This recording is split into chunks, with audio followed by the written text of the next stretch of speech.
Hi everybody and welcome!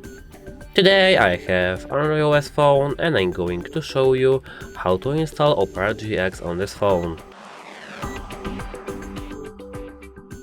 At first you have to open App Store, and in the App Store you have to go into search. In the search tab you have to search for your application, which is Opera GX, and after that you have to click on search. Here you have to wait a moment.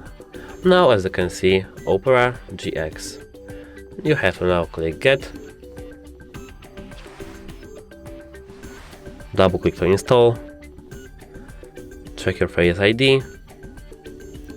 Or just identify yourself.